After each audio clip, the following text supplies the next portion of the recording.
Something that I say along the way will touch you. I know it.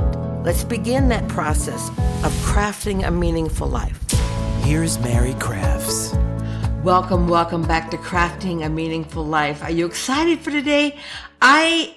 Whenever I have a guest on that's a personal friend, I get so excited because I know this person and I invite them on because I want them to share their story with you.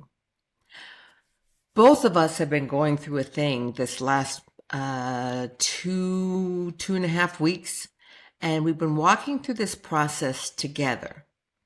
And because of that, I really wanted Lavanya to come on. Someone that we both thought was a dear friend proved to not be who she said she was. Together, we walked through this process of betrayal, anger, hurt, denial, all sorts of different levels. And when all was said and done, I was able to walk away. And it didn't take me very long, about 10 days, to get through the process of forgiveness. Because I realized it was a matter of me forgiving me for being deceived, for me forgiving me for recommending her to other people. And as I thought through the difference of how we know when someone speaks truth to us and how we sometimes are deceived, I thought about you. And I want to make sure that I have the ability to teach you how to discern that. And so thus my good friend Lavanya Mahate is coming on the show today with me. Welcome, Lavanya. Thank you, Mary. So excited to be here. Thank you.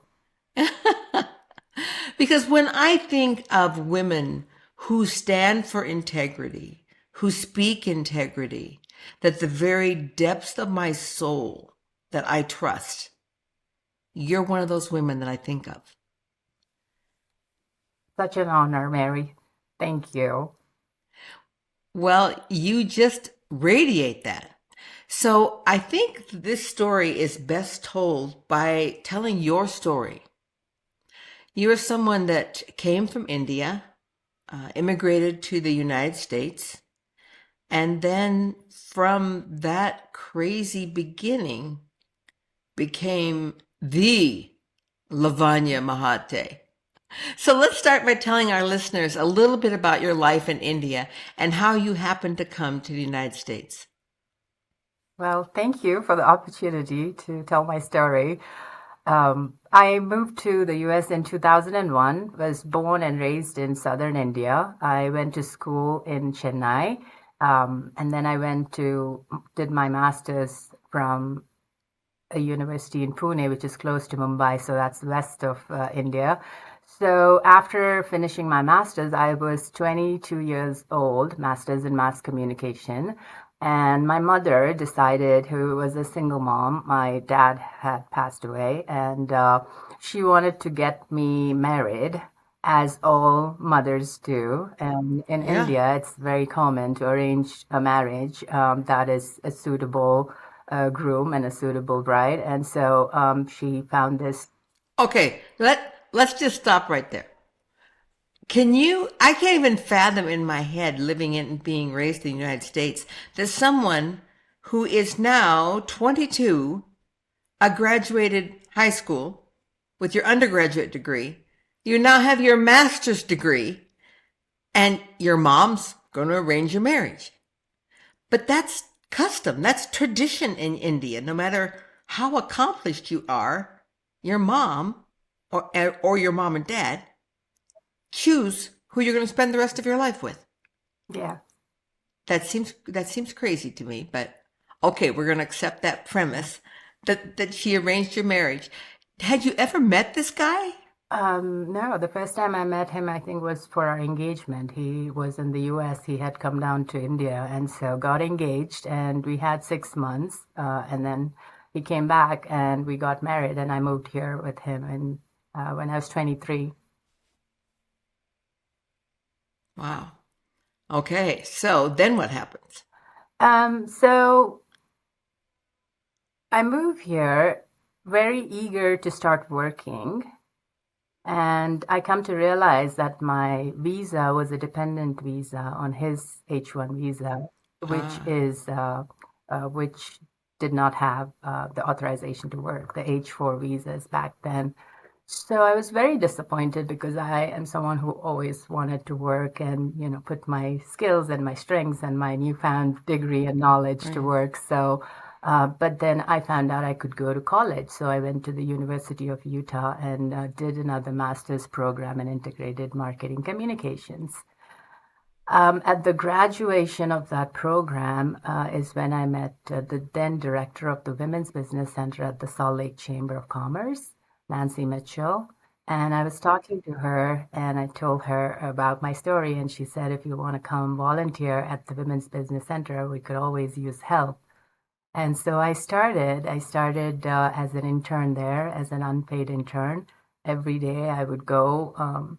I don't remember, but just the regular hours from 8 to 5 or later, because that didn't seem like, it just was something that I was grateful for and enjoyed doing. So I did that for 2 years.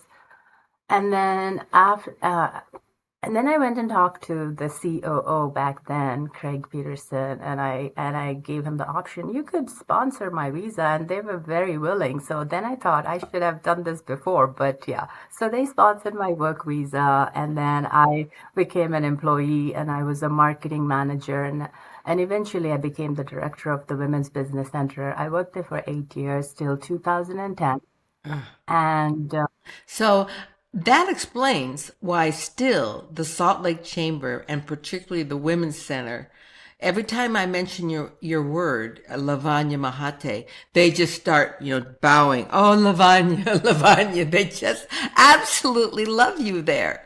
And I think that it's actually a piece of information that I give to a lot of young women or men who are looking to start their careers but they only want to hire people that have experience. And I say, well, go volunteer wherever it is you want to be working. Because when they see you, pretty soon, they're like, that person is of value. And oftentimes, of course, in my catering business, I would have interns from a culinary institute come and want to start working.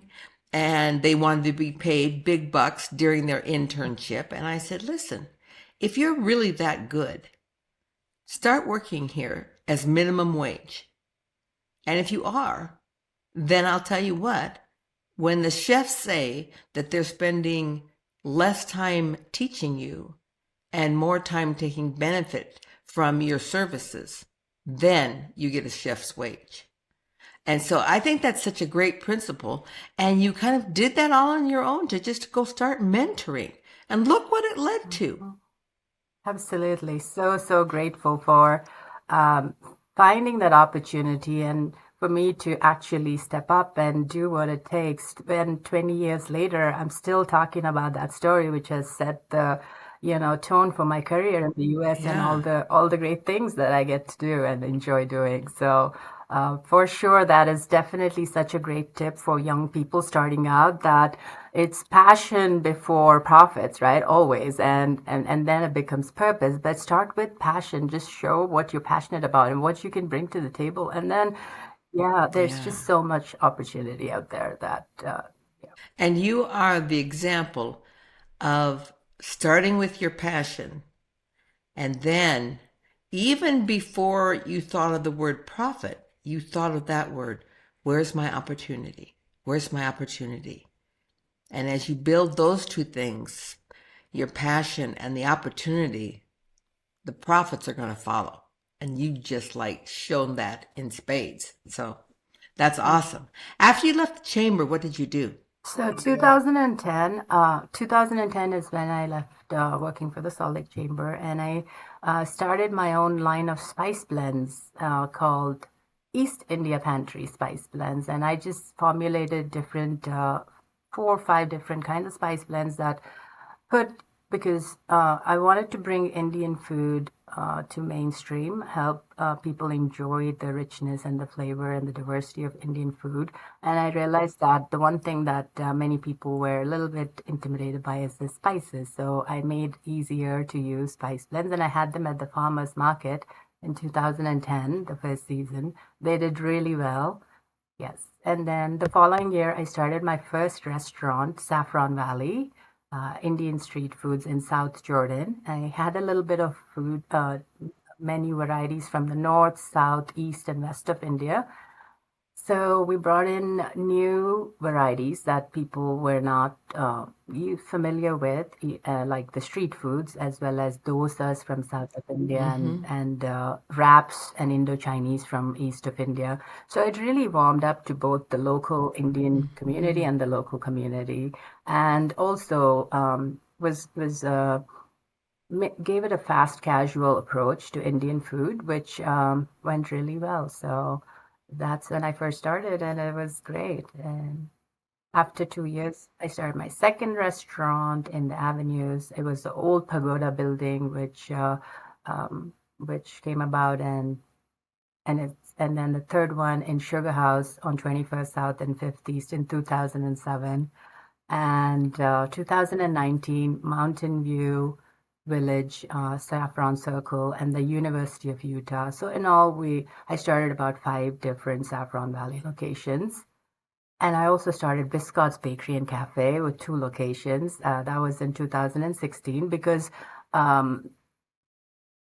cake and chai and tea are also a big part of Indian cuisine. And because of the British influence, we love our tea, we love our chai, we love our cakes and cookies. So bakery, and also it was very nostalgic for me. Growing up in India, every evening I would stop by the local bakery and buy like sponge cakes and cookies. So I was really all about bringing what I loved and what I believed and what, I can share with the local people here. So came about Biscots, and then yeah, so And I've had way too many of those lovely cakes that you speak of because they are so yeah, and delicious. they, yeah, yeah, Yeah. So yeah. I try and stay away from them. I try and stick with your lovely, really healthy way of eating in India. But I end up over there those sweets, and they're so good. And your chai tea, oh my gosh. Okay, enough about that. But when you started off, did you know when you first started working in the United States that food was your true passion? Or at least at that time, your biggest driving passion. Did you know that before you started? I loved food. I loved cooking. I am a good cook. I was a good cook. I used to host like parties and get-togethers and cook for a large number of people. So that was a talent, a skill that I naturally had. And I also come from a Yeah. family of great cooks. I just remember my aunts and my mom and just making good food. And Yeah. so, but everybody in India cooks. It's not just my family. We all cook. So, but I think I really loved it. So when I was working at the Salt Lake Chamber, it really didn't just come upon me to do something in food. It took a lot of soul searching. I was really going through this phase like, what can I do? I, um, and after 3 years is when I really pinpointed on food as kind of my Hmm. area where I wanted to pursue my passion. So if someone is looking to find their passion, Lavanya, because you said you took 3 years of, you know, trying to narrow this down of what you want to do next. How does someone start there? How do they find their true passion? Yeah, because I was equally passionate about marketing, and I had a degree in marketing, so I very well could have gone into marketing, but that's a great question. So for me, it was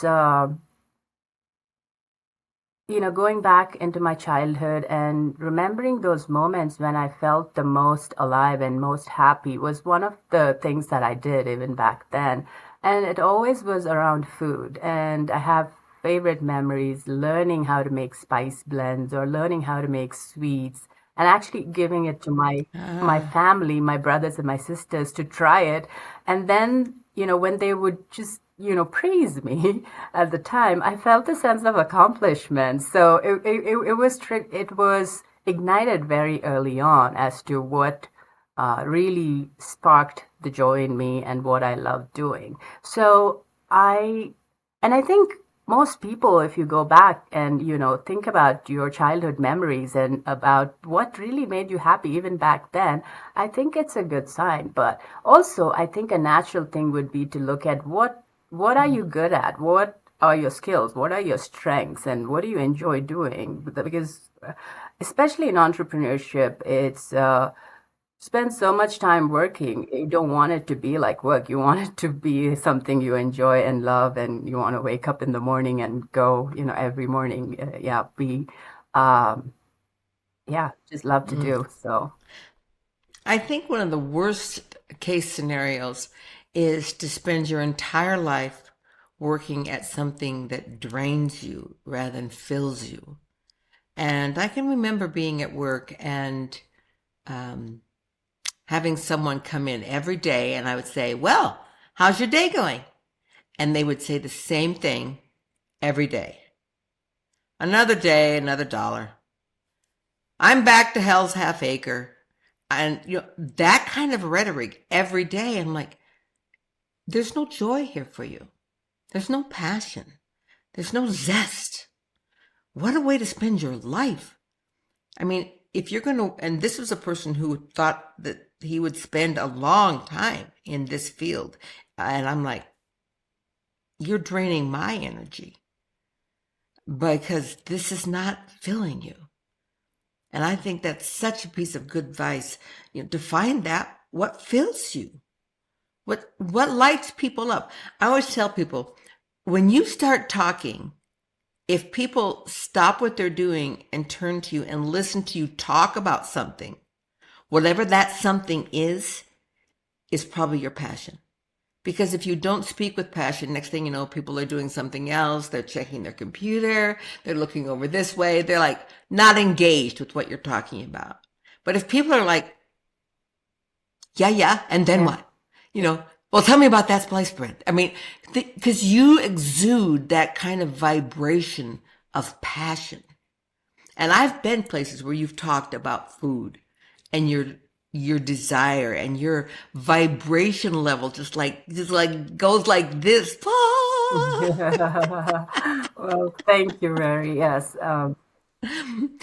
But you still kept your passion for women and empowering them and moving them through life because you saw what it was like to be suddenly disempowered from this moving, shaking young woman who's very well educated, suddenly then in an arranged marriage, suddenly in the United States, not able to work.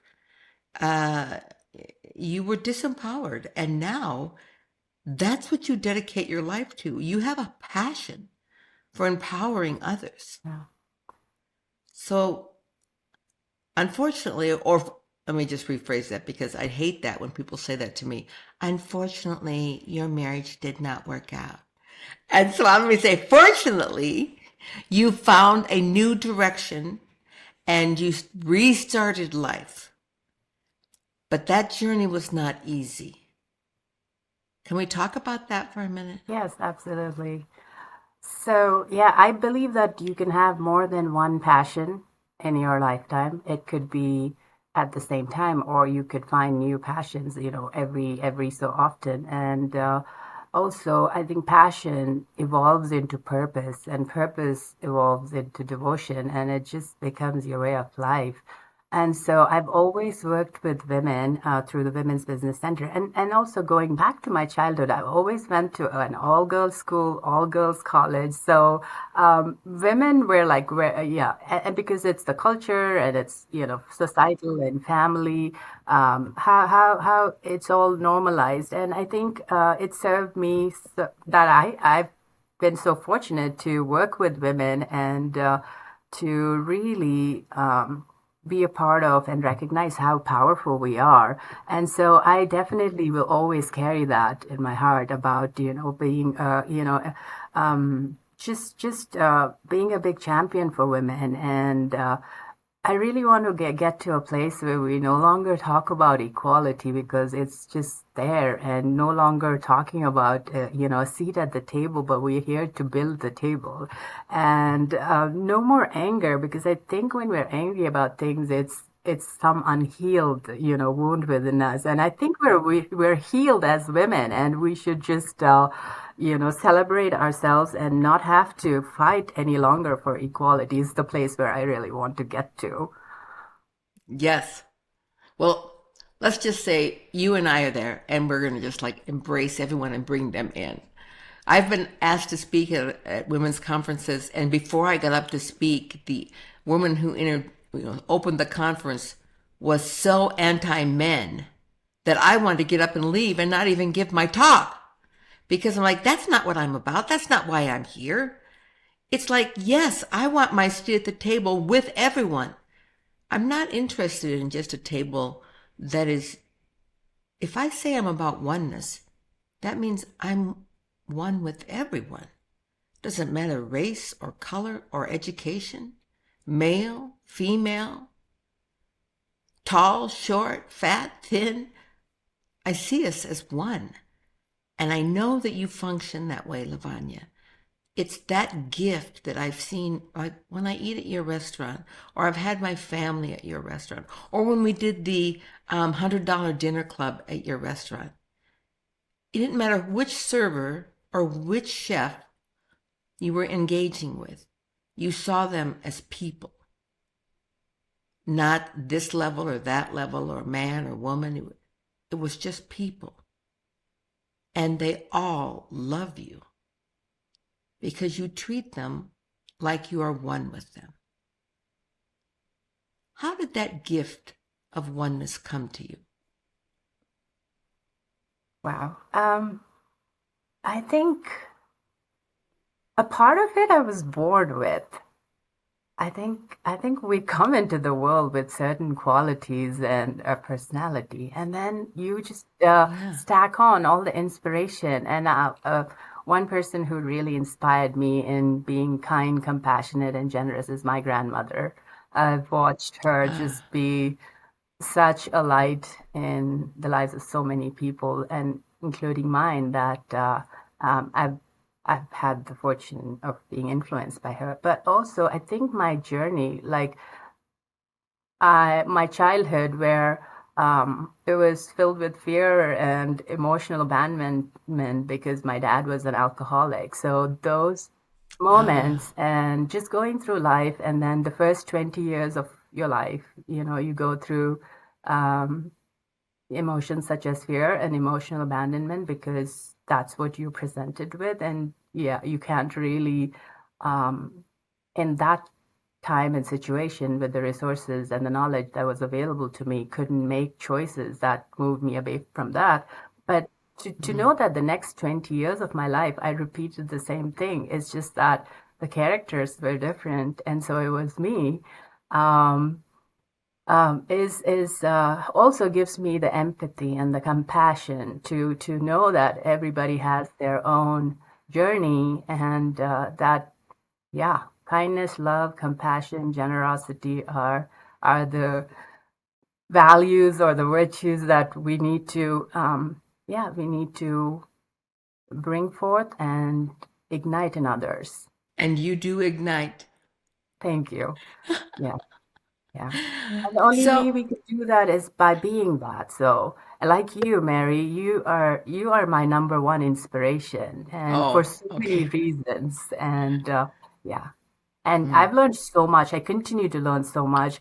You see the divinity in others because you see the divinity in yourself, and the qualities you talk about, the oneness and treating everybody the same way. These are mm, things that I I've already had, but then they just mm. are reinforced every time I see you. I meet you, I hear you speak. So thank you for doing that. Oh, that's why we're one, because I see you and you see me. And even though we're different ages, from different countries, we grew up on different food. I grew up on Iowa comfort food, and you grew up on exotic Indian food. We are the same. always have been, and always will be.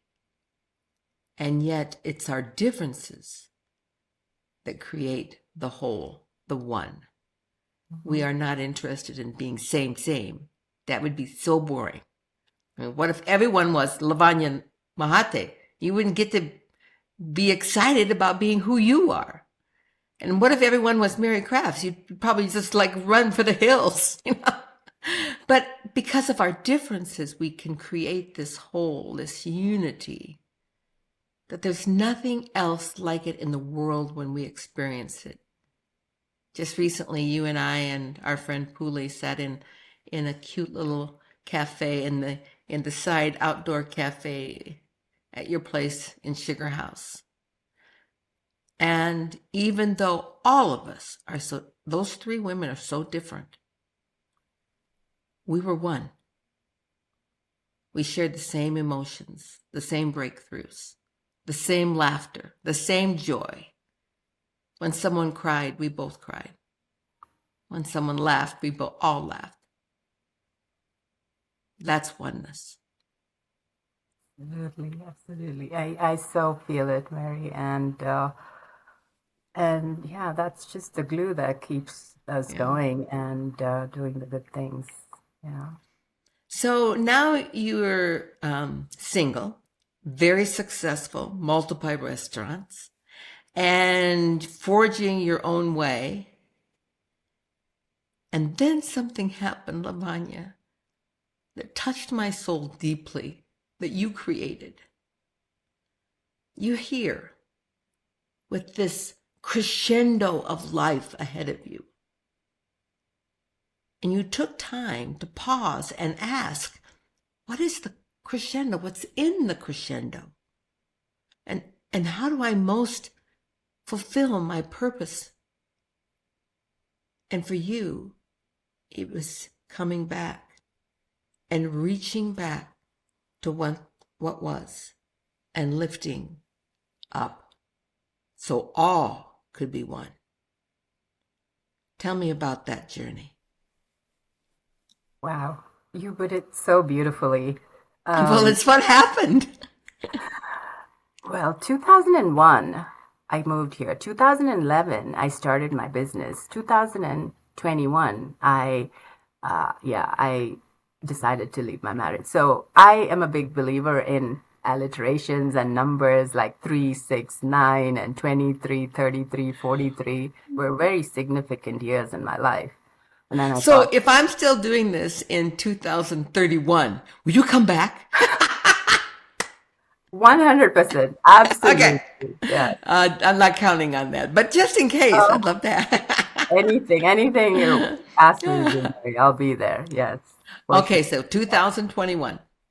2021, I fractured my ankle. So as you had mentioned, I have been very successful with, all the material gifts and so, in my life, which came about as opportunities, combined with my hard work and perseverance and grit and determination, I was able to actually start 10 different locations, 10 different establishments, food restaurants, in 10 years, right? So that was going at, 100 miles per hour pace or, maybe more. But one day I was walking down the steps and I slipped the last step and I twisted my ankle and I fractured it. So, as they say, the universe gives you a slap, right? When it's, and at the time, that's what I believed. And I was couch bound for 8 weeks and I really had to take a hard look at myself and, take an inventory of what's going on, just slow down a bit because I couldn't move. Like I was literally on the couch. And,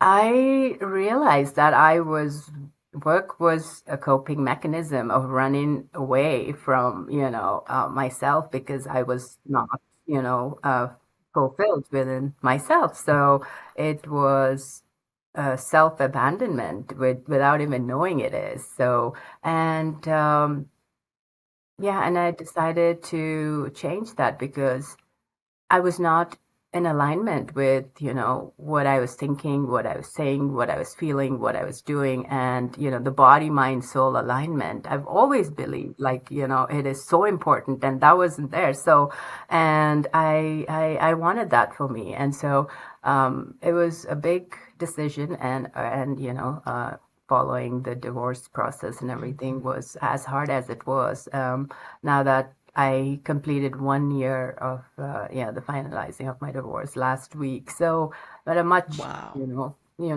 and I've continued to do my work and work on myself, really, like go within and look at, my and really find what worked for me was to look at, whatever the childhood trauma was, and then self-awareness and mindset, shifting and becoming um, emotional regulation, teaching myself all these things as to how just learning everything about myself. And I continue to learn because life always gives you new opportunities to do that. Has been great. So with that, and then I realized that what we celebrate as success so much is really meaningless without that fulfillment and that success of building that strong self.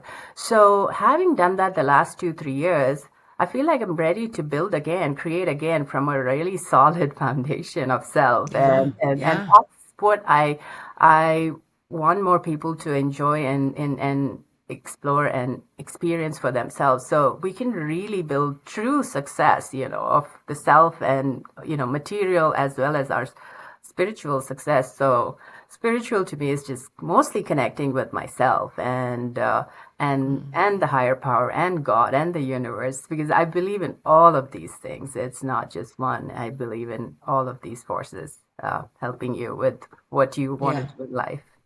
Yeah. So you got an idea after diving within. And I loved how you've mentioned both perspectives. And I wish I had more time today to talk about all those perspectives. But we've now decided on this, so we're going to keep going. But I just want my listeners to hear that as you were building your success, and you listed off some qualities that you used: grit, determination, perseverance. Sometimes those things, they don't realize that anyone who's been successful has had to use those things. It didn't just like, oh, well, she was just a natural at it. Well, I'm probably a natural at watching TV and eating bonbons. You know what I mean? But you developed those characteristics of strength within you, of grit and purpose and what was that word? Perseverance. And you kept those and you worked hard. And then you made a shift and a transition to learning what was in here of your body, your mind, and your soul. And that is what propelled you to what you began. So Yeah. share with my listeners about that. Yes. Um, so yeah, you're right. Like having the knowledge of self makes, you still have to use your grit, your determination, your perseverance, your hard work, but it becomes effortless and it becomes joyful. Yeah, That's the difference between it working is. hard, yeah, previously and now. So I call it, an egocentric way of working and a soul-centric way of working. So I shifted because, Love that. yeah. So then I started a nonprofit called Saffron Kitchen. This was about 4 or 5 years ago. I wanted to give back because that's the right thing to do for both, and I looked at really what my own life and where I came from and who I represent, and being an immigrant and not being able to work, to creating opportunities. I wanted to give back to people in the same boat. So I wanted to help refugees and immigrants from low-income families to learn cooking, culinary skills, and help place them at various restaurants for paid internships because I have been a restaurateur and I understand the struggles of the restaurant operations and finding a good skilled people to work for the restaurant. So it kind of helped both these situations, and I wanted to do a culinary training institute. So I collaborated with the Utah Refugee Center back then. Asha Parekh was the director, and this was her idea as well to do a training kitchen for refugees as part of the Utah Refugee Center programs.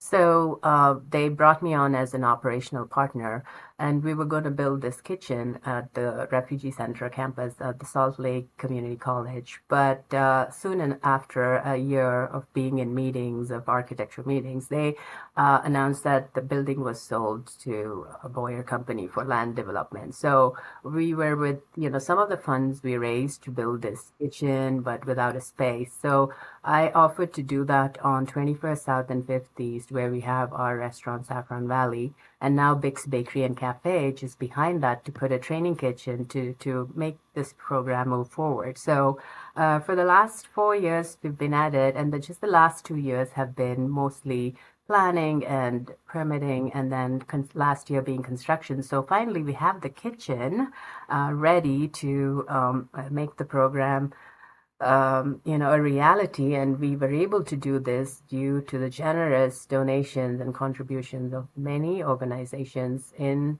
the state of Utah and individual contributors, and just the goodwill of so many people who believe in this cause and who believe in me, because it's a big trust, and I'm so grateful for that, and I don't take that lightly. So I feel very we are a little bit short of our budget, but I'm positive, I'm confident that we will fill that and we will move forward.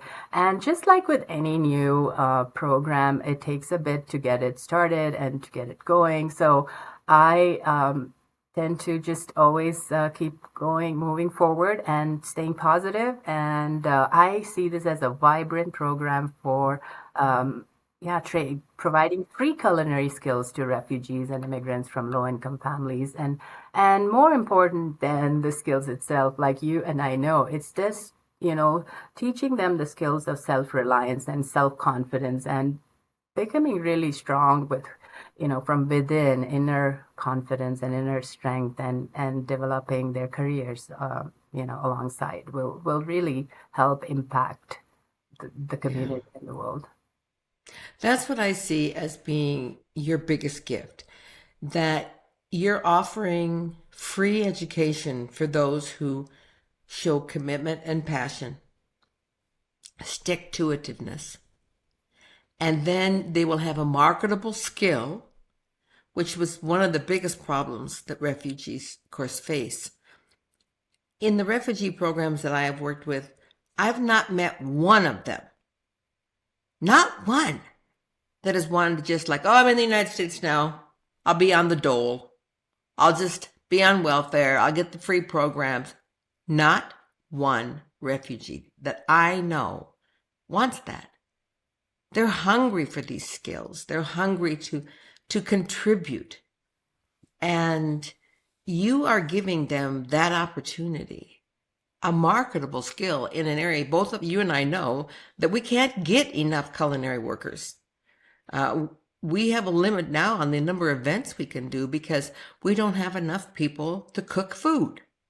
So that was another thing that bonded us together in our desire for you to actually launch this program. And your kitchen space is amazing. The food is amazing. And I just am so excited for all the final funding for your instructors and those things that really are going to turn this into something that will put your mark on your legacy and what you've been about. Well, So the last thing I want to talk about before we close, and the reason for all of this kind of buildup and how it ties back to the beginning. This new RISE, it's called RISE, R-I-S-E, yes? yes. Culinary Institute, is a nonprofit. It is. And you're asking people to believe in you, to trust you with their funds to build this organization and create an opportunity for your students to thrive.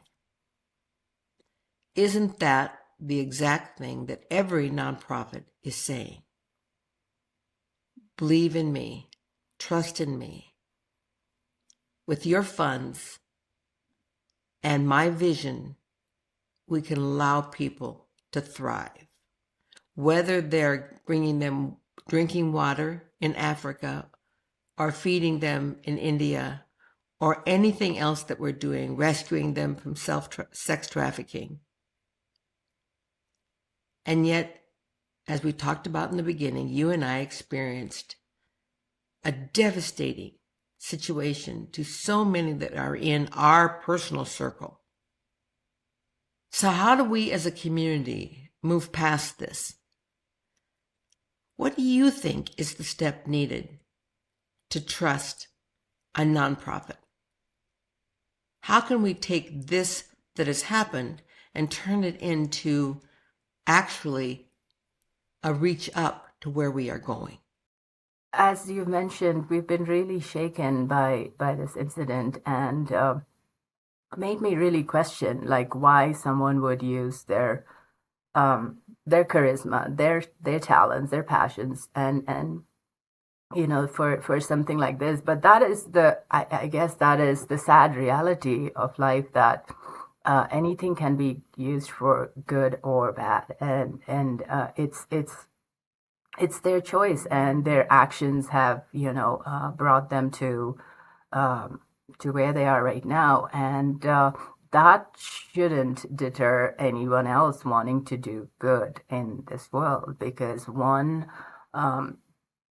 bad apple, we're as in the business, we're always looking for that bad apple, and so yeah, but and it's sad, but that shouldn't deter us from doing good in the community. And have since kind of also processed what has happened, and with all those different emotions of first shock and disappointment and grief and acceptance, I now feel like they need more empathy and compassion than anybody else, because you know and that does and that does not take away all the injustice, the bad that was done to people who have been impacted. I hope people who've been directly impacted got their money back, and find some answers for why this happened for them, and take that as a lesson, and use more discernment in trusting people, both you and I too. But that shouldn't stop us from trusting and loving and believing in people, because that would be a sad thing. So yeah, we continue to do the good work, and just for organizations, there are metrics in place that they can look at. Yeah. It's out there. So whether it's the registration, whether it's the board meetings, whether it's their website, whether it's their social media, how they show up. So just for organizations also to look into and invest some time and resources into, researching the credibility of who Yeah. is asking for the money, and building a relationship that is really geared towards a change in the community, and helping build community. I think it's interesting, when I was interviewed by the special agent, he asked questions about, did you ever look up her business license? No. Did you ever look on the IRS website as to whether she had a 501c3 designation status that was still in place? No, I didn't. Did you sit on her board? No. Are you aware that she said you sat on her board? No. Do you know who's on her board? No.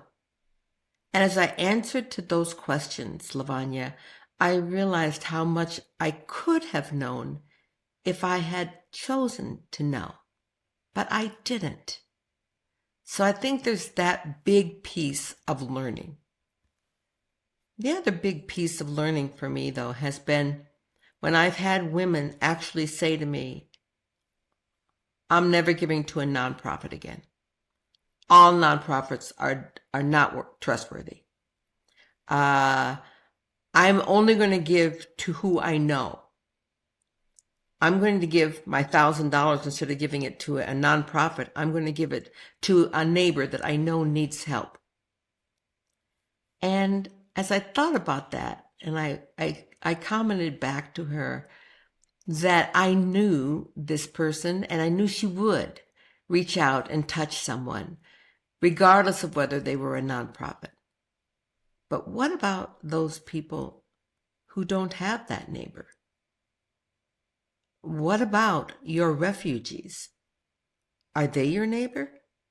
Are they someone who lives down the street in your cul-de-sac in a nice little house? Lavanya, you and I both know that the neighbors oftentimes are in the same position they are. What about the women who are in Africa and go for water every day and are raped and taken simply trying to get water for their family? They don't have neighbors like that. So at some point, we have to change that. We have to be willing to reach out past just our neighbor and look at the need and see the need, and then follow up with all the other things we need to do. Like, for example, in starting your business, you had a great passion, but you needed all these other things in place to be successful at your business. I think it's no different with nonprofits. They have a passion perhaps that they start with, but all these other things have to be in place, things that are trackable by us. And no one did for quite a long time until finally they did. And then they said, this is not right. So my hope is, Lavanya, that as you dedicate the rest of your life, which I know that you're going to a nonprofit, to lifting others, to seeing them thrive, that we all can move past this and we all can rally around those who are willing to put the work in to lift another and see them thrive. So thank you. Well, thank you, Mary. It's been such a heart-to-heart connection, and thank you for the opportunity to be on your podcast. Thank you. I hope all of you visit or get to visit one of your restaurants and eat some of that cake. Until I see you next time, which I know will be very soon, Lavanya Mahate, I love you. Namaste. Crafting a meaningful life.